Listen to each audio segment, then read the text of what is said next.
ঘটলো সেই ঘটনার পরিপ্রেক্ষিতে যারা এর জন্য দায়ী সরকার, আমি বলেছি অ্যাকশন কালকে দেব। প্ল্যানের রিপোর্ট আপনাদের দেখিয়েছি, 17/1/2026 প্ল্যান। এবং ইনিশিয়ালি দেখুন, আমরা তো ইঞ্জিনিয়ার নই। সিএস সাহেব বরঞ্চ তার ইঞ্জিনিয়ারিং আইডিয়া আছে, কানপুরের আইআইটি স্টুডেন্ট। আমি ইঞ্জিনিয়ারিং স্টুডেন্ট নই। ইনিশিয়ালি আমাকে যেটা বলা হয়েছে যে এই প্ল্যানে ত্রুটি আছে। তো আমি নিজে চোখে যেটা দেখেছি সেটা এই হেভি রেন বা আপনার মাটি নরম হয়ে যাওয়ার কারণে হয়নি। সেটা হলে আপনার অন্যভাবে হতো, বেন্ডিং হয়েছে, নাট থেকে আপনার উল্টে চলে গেছে, স্লিপ করেছে। এটা আমি চোখে যা দেখেছি। বাকিটা তো রাতের মধ্যে আমাকে কেএমসি জানিয়ে দেবে এবং কাল 11টার সময় অ্যাসেম্বলিতে বলে দেবো। এগুলো তো তাড়াহুড়া করার কিছু নেই। এখন আর্মি এবং এনডিআরএফ যেটা আমাকে বলেছে যে স্যার বেশ কিছু লোক এখনো ঠিকঠাক আছে, আমরা কানেকশন করেছি, জলও দিয়েছি, অক্সিজেনও দিচ্ছি। উই আর হোপফুল যে তাদের আমরা সেফলি বের করে নেব। এবং আপনাদেরও অনুরোধ করবো ওখানে প্যাসেজগুলো ছেড়ে সরে আসুন, মানে লোকজনও সরে যাওয়া উচিত, কমপ্লিটলি ফ্রি করে দেওয়া উচিত, যাদের কাজ তাদের করতে দিন। আমাদের যেটুকু জিনিস ভিজিট করা বলা সেটা আমরা করছি, মনিটরিং করছি। এখানে কন্ট্রোল রুম আছে, সিএস হোম সেক্রেটারি নিজেরা দেখছেন। আফটার 7 PM সিএস এবং এইচএস স্পট ভিজিট করবে, আমি হসপিটাল ভিজিট করব, আমরা টাচে থাকব। আলোর ব্যবস্থা হয়েছে, যতক্ষণ না পর্যন্ত পুরো গার্বেজ সরানো হয় রেস্কিউ অপারেশন থাকবে, চালু থাকবে।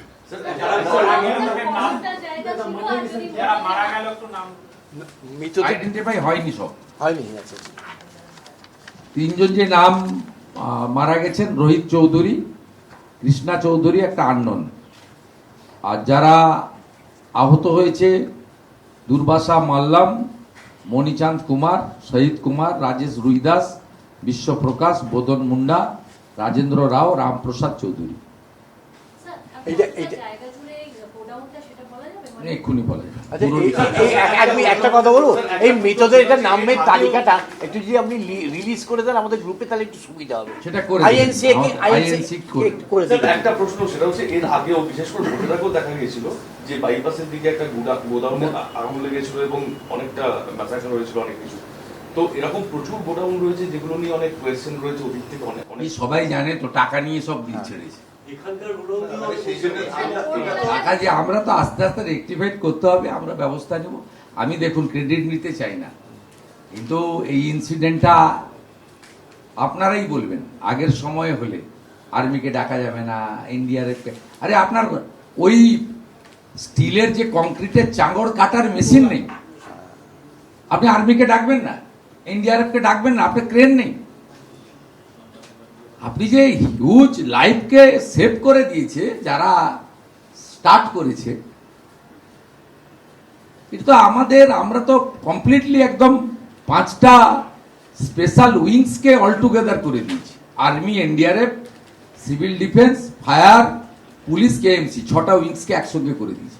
পুরো সুপারভিশন সাউথ 24-এর DM, KMC commissioner, CP, army আধিকারিকরা নিজেরা দাঁড়িয়ে থেকে করছে। এগুলো তো আমাদের কাজ নয়। আমাদের কাজ নবান্ন থেকে কন্ট্রোল রুম করে মনিটরিং করা এবং টাই আপ করে দেওয়া। পুরো স্বাস্থ্য ভবনকে এসএসকে এমনি চলে এসেছি, গ্রিন চ্যানেল করে অ্যাম্বুলেন্স দিয়েছে। আমরা কত লোকের মানে আজকে লাইফ সেভ করে দেওয়া আছে।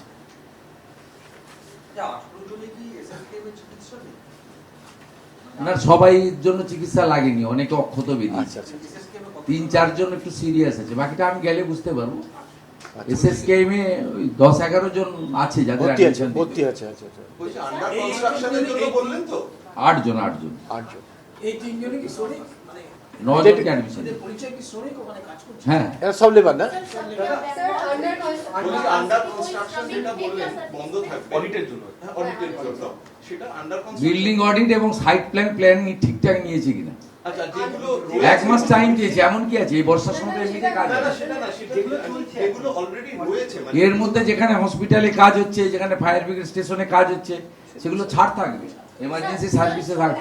আর্মি যেখানে কাজ করছে সেখানে ছাড় থাকবে। আন্ডার কনস্ট্রাকশন সমস্ত বিল্ডিং জরুরি ব্যবস্থা ছাড়। কেএমসি তে আমি বলেছি ইউডিএমএ দপ্তর চাইলে এইচএমসি বিএমসি তো করতে পারে, অ্যালার্ট তো স্যার এই শ্রমিকরা সবই কি বাংলা নাকি বাইরে থেকেও এসেছেন? কোনটা এরা আইডেন্টিফাই হয়নি, শুধু নামগুলো অ্যাডমিশনের সময় নামগুলো পাওয়া গেছে সেই স্যার বেহারা ব্রাদার্সরা এদের কোনো আইডিয়া পাওয়া গেছে না তারা এদেরগুলো ব্যাক সব পাওয়া যাবে, কাগজ আছে তো, তাড়াহুড়া করছেন কেন?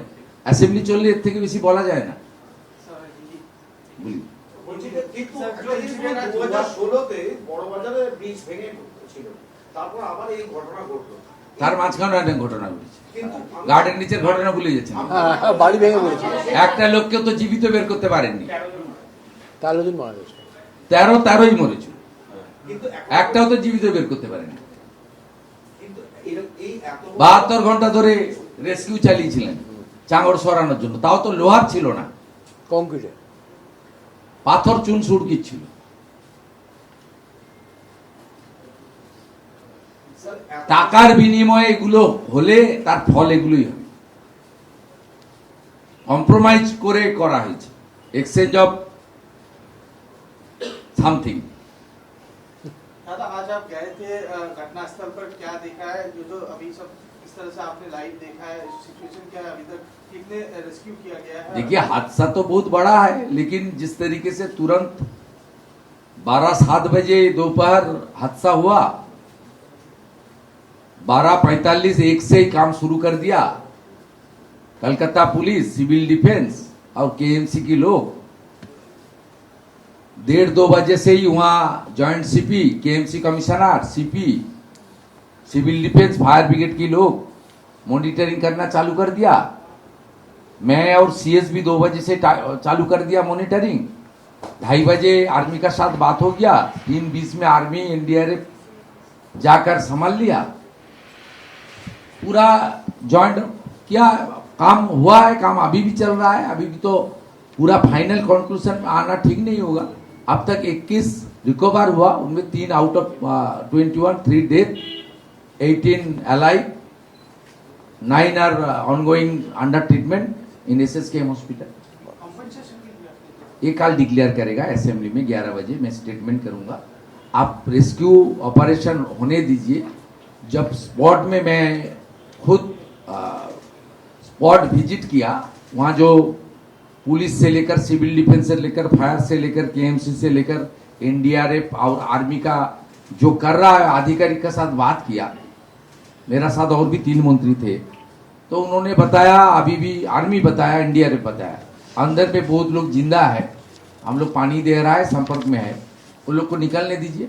उन लोग का उम्मीद है पूरा के पूरा सबको निकलने पाएगा। 17 डेट बताया आपने, जो ये प्रोजेक्ट का स्टार्ट हुआ था, इसके बारे में थोड़ा बताएं। नहीं, ये जनवरी 17 में इसको प्लान अप्रूव हुआ, 17 जनवरी 2026। ओनर ऑफ लैंड एसएमपीए, अब उसका लैंड के ऊपर लीजी है Shambhunath बेहारा and partners.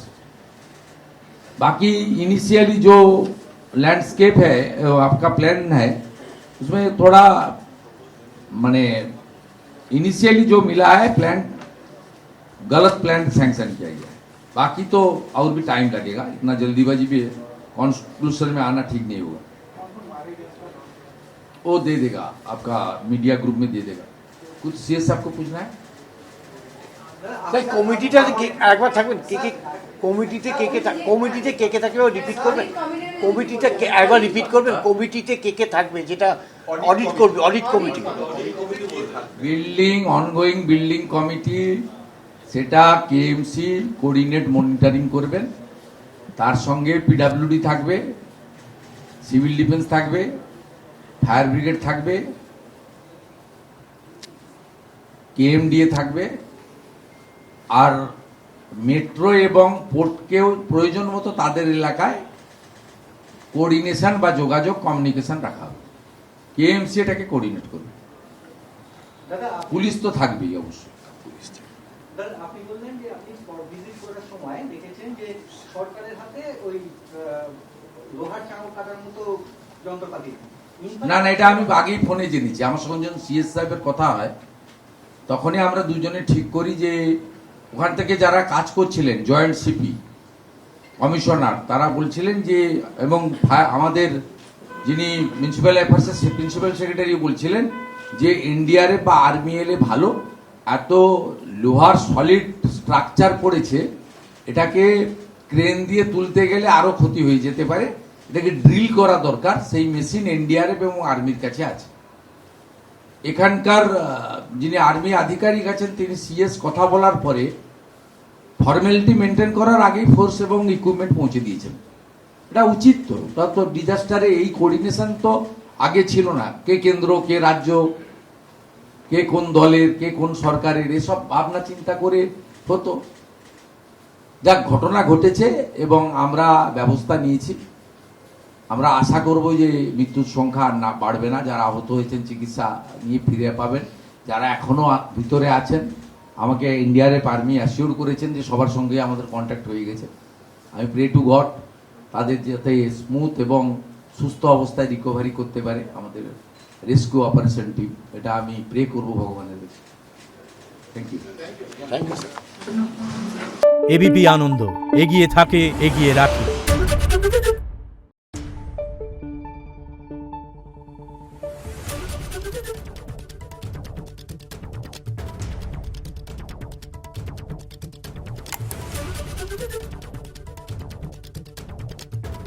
Thank you.